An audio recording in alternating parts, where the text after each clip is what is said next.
welcome to JJ's Productions, and we're back with the penultimate episode of this season's Stoke City Vlogcast. With me as always is Jan. How are you doing?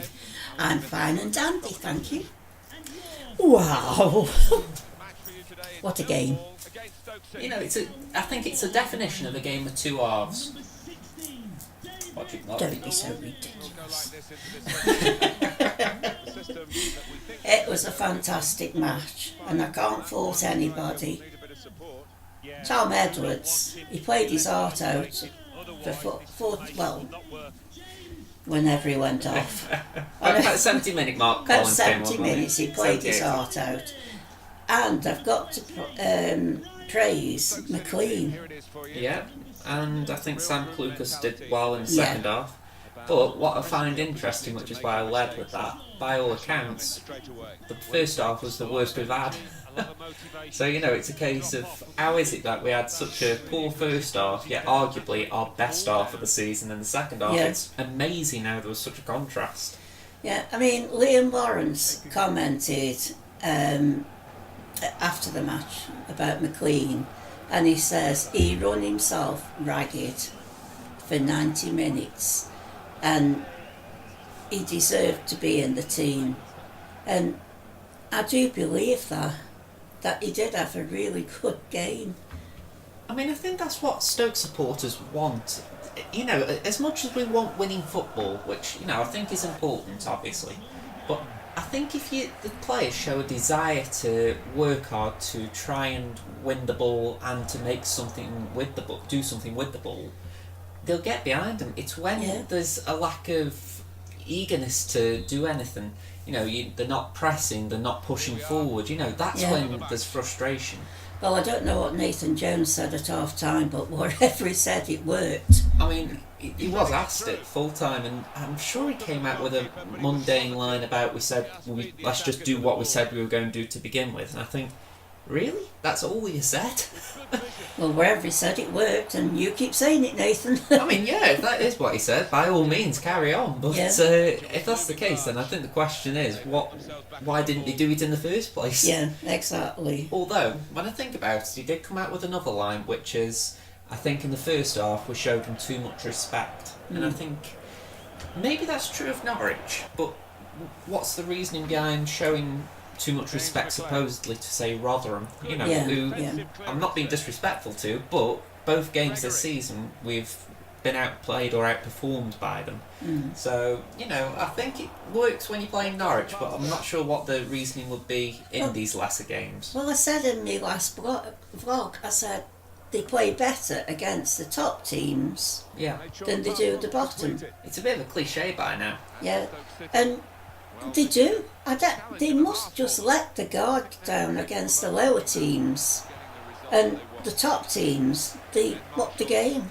I mean, it makes you wonder if that happened to Norwich, to be honest. You know, first half they were in complete control, they got the goal lead, and maybe a few of their players actually took the foot off the pedal and thought, you know what, Stoke aren't doing well this season, we can afford to ease off and just try and settle for the 1-0, and obviously it didn't happen for him. But I mean, 47 minutes our goal. Yeah, I mean, I'll be honest, I hadn't even settled back into my seat for the second half at home, I'll admit. But I hadn't even sort of settled in to get me earpiece in and have a listen because the goal went in that fast. Yeah, it did.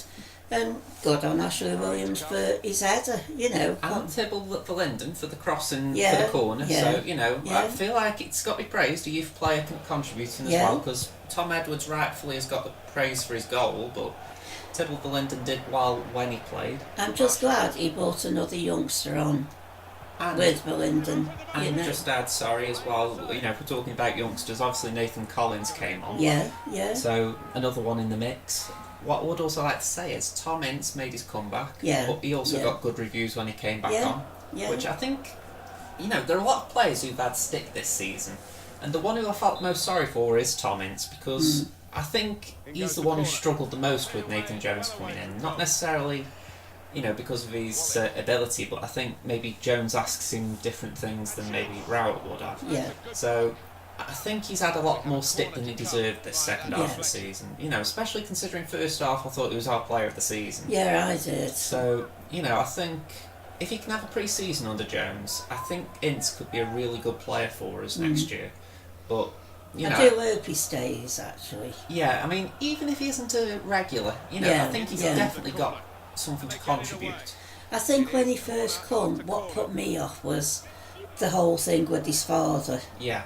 And I took a dislike to him for that, and I shouldn't have done, really. I shouldn't judge people like that. I think... But his father is a right wally. I mean, Well, it's like all those comments he was making about anyone could have done what Ole Gunnar Solskjaer did at United. You look at that and you go, okay, they are on the dip right now, but, it was ridiculous at the time when he said it, and you think, just because there has been a dip doesn't correct it. He just comes out with such ridiculous comments, and I always think that it was like being in the Pope Mobile. Yeah. With him and Tom when they were looking for a club. And I just took an instant dislike to the lad, and as I say, I shouldn't have done. If there's one reason I haven't liked him as a player, I think it would just be that I think he's like a mini Shaqiri in the sense that maybe in my perception when he came in, he was, shoulders up, he was sort of like I'm in charge sort of thing, and watching him and listening to his interviews, he comes across more humble than he actually, my impression was. Yeah. So, like I say, I really hope next season he has a chance to push on, because it hasn't been a great season for him as a whole, but, there have been moments that have given you a glimpse of what he can offer us. Yeah. Like I say, I hope we keep him, because my attitude has changed towards him. Yeah. And I do apologise for it. I mean, the other one who I think's had question marks as far as... after the game against Norwich, Jones has said he'd like to get rid of a third of the squad, so if you consider a 24-man squad, that's about 8 players he wants to get rid of. Yeah. And one of those who I think a lot of people would have put in the bin pile is McLean. Yeah, I can't help but think he has got a role to play, even if it's from the bench, in that... I mean, I like the idea of if we can get a young, up-and-coming player who can start, then McLean wouldn't be a bad option to come on and maybe, as they say, work hard, but the idea of, maybe putting a shift in down the side just to see the win out. So I don't mind trying that out, because I think it could be quite a good option to have. But we'll soon see when the summer comes around and ins and outs occur.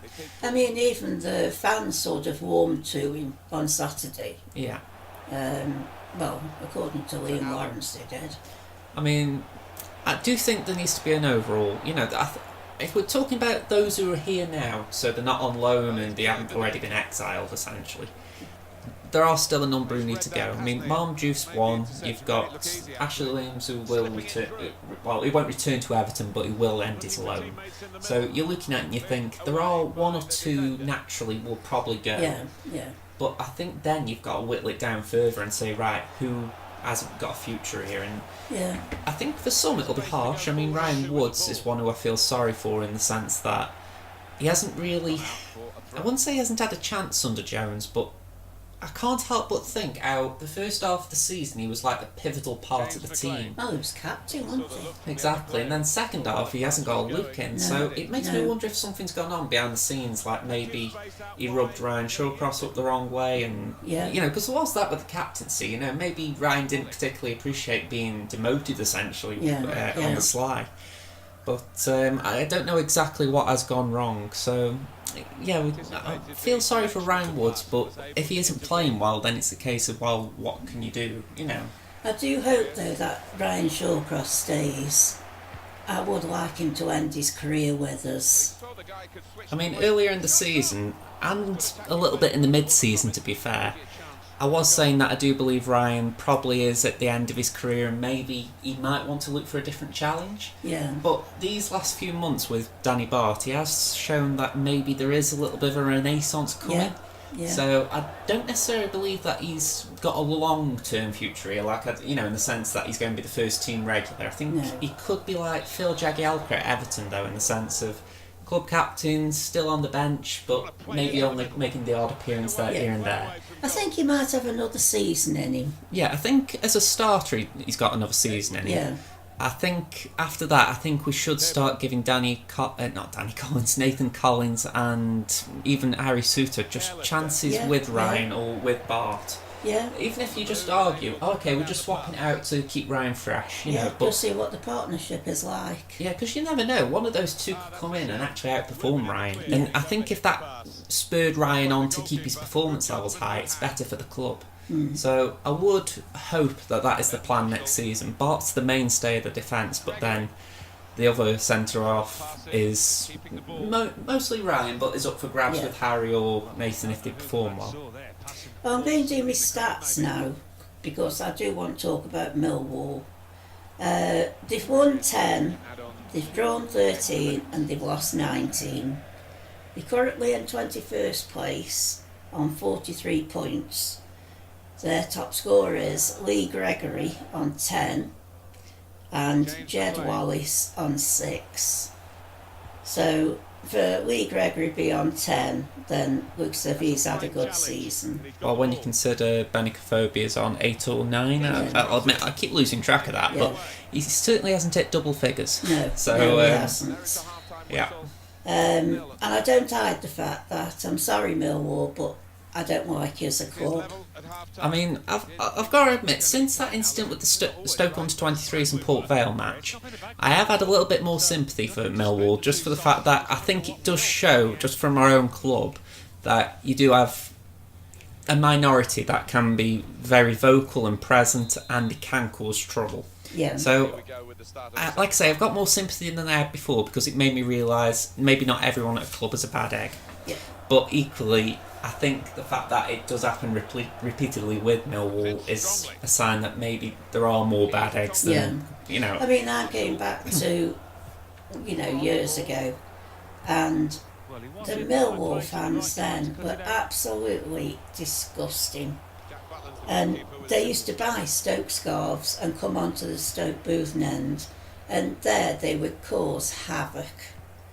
And I just didn't like them, and I don't like them as a team. I'm so sorry for saying it, but they are one of my... Yeah, I mean, I get that you're not trying to antagonise anyone with this. If anything, I wouldn't particularly like a dislike for that comment, but I recognise where you're coming from, because, if you have had personal experiences, it can put you off. I mean, we've said it about Port Vale, that if a Potter's Derby did come around in the League Cup or whatever, there would be a reluctance from ourselves to go to it because of the potential violence that could ensue. And Millwall do have that lingering threat, even if it is more based on reputation than actual possibility. It's still there. And I don't know if Stoke do come across that way as well. I mean, I remember when we went to Middlesbrough a couple of seasons ago, we got the police escort up there, and it does make you think that some clubs, some cities, they do perceive us that way, and hence that's why we get that treatment. Yeah, I mean, we have got, we haven't as bad now, but we used to have a terrible reputation as fans. I don't get me wrong, Millwall. We were as bad as you, and you come on our end to fight, and by God, they fought. But there was bars that you stood by, and they were fighting at the back, and everybody was coming forward, and you actually got your bones, you could feel them grinding against the bars. It was horrible. Yeah. And we never had it from anybody else, only Millwall. I mean, again, I can only put it down to perhaps individuals or maybe a mob mentality of certain clubs, because I'm going back to the naughty 40s of like the Stoke ultras. You look at it and you think there are probably those groups that just go out with a mindset to cause trouble, but I'd like to think they are getting smaller, or less prominent anyway. I hate to admit it, but my ex-husband was one of these in the booth end, and he was with one certain group, and they were a big group, and they did go out and fight. I didn't stand with him. I just wouldn't stand with him because he'd argue with himself, so anybody else had got Bob up against him, and he was a big lad, and he used to go away matches to wallop somebody, and I didn't go away matches with him. I used to go on my own. I mean, this is the shame, because I do know, he isn't related to me, but I do know the ex-husband in question, and apart from that, he's always seemed like a nice enough person to me. So quiet. That's what I mean. It's unreal. It's as if it was just an excuse to cause trouble, which I don't particularly get. Yeah. So maybe one day he could explain what was going through his head, but I'm not exactly sure he could, because... Well, even I don't know. It sounds very weird. I can't actually explain it. Maybe it is just a case of you go out there because you think I can get away with it or something. Well, Josh and I saw him a couple of years back, and he'd been arrested for fighting in Burslem. Now, he's in his 60s like I am, and I think to myself, haven't you grown up yet? And... It might explain why you're an ex-husband. Yeah, and... I just don't know. But the new Stoke City, they aren't like that. I mean, this is where I'm trying to be fair to Millwall, because I'd like to think that the new Millwall fans aren't like that as much. Yeah. Stoke fans used to go away purely to have a go at the home team. And, it's not like that now, or else I wouldn't go away. There's a lot more security with the stewards, and it feels like even if something did happen, you would have a way to protect yourself. Yeah. I mean, my only fear at football matches now is if the ball comes and I break my nails. Priorities, ladies and gentlemen. But I'm sorry about that, Millwall. But I have to make my feelings known. I think, to be clear, it's just a gut feeling or a gut reaction, and the way I see it is, supposing we went to Millwall next season, because as we've said, we're going on all the home games and we'll try and go as many away as possible. Yeah. If we did actually find out when Millwall away was and it sort of worked out well as far as, travel and all that lot, it wouldn't be something I'd be against as far as security with stewards, but, it's all a case of, you think, I would like it to be a case that if we could go, hopefully they'd prove us all wrong, because I think every club deserves a chance to move on from past discrepancies, shall we call it, where things have been bad in the past, but we've all tried to move on. I mean, I got beat up at a home match. I'm not saying which football club it was, but I actually got beat up, and it isn't a nice feeling that all I was doing was supporting my team and got beat up. I mean, in fairness, sorry, it's a bit of a shame that this is the topic of discussion when we've played Millwall both times, because the way I see it is Millwall have had quite a... I was going to say they've had quite a good season, but I know they're down there in the relegation zone, or at least near it. But the way I look at it is, Millwall, for me, are in that place right now where you expect them to be fighting relegation. So for the fact that they're actually outside of the relegation zone, I know they'd want to do better. They probably expected to do a little bit better. But isn't there a chance they could go down? There is still a chance. It's only them and Rotherham who can mathematically go down. So can you imagine though if we put Millwall down? But like this, I think if they went down, it wouldn't be great for us. We couldn't relegate them on the day. Let's just be clear about that. Yeah. But I think if we beat them, it wouldn't be that great because I don't think they would like going down to League One. I mean, who would? To be fair. No. So I'm always going to hope Stoke will go and win. But equally, I hope the away supporters are just aware of what might happen if they start to rile the home support up. Because again, if it was the other way around and Millwall were coming to ours and we were under threat of relegation... we wouldn't like it. Yeah, so I think just be careful of what you say and do. And you could argue that for any ground, let's just be clear there as well. Because, I think a couple of years ago, Wigan came to the Britannia Stadium, and they were on the threat of relegation. And I think they've enjoyed rubbing it in since that they actually survived that day. So, there's always pitfalls of trying to rub it in with opposition supporters, especially if it goes against what you're mocking them for. Well, when they come to us, we beat them 1-0, and the scorer was Berahino. I don't think that one's happening this time. No. So I'm going to state something I've got a feeling that Peter Etebo is going to score.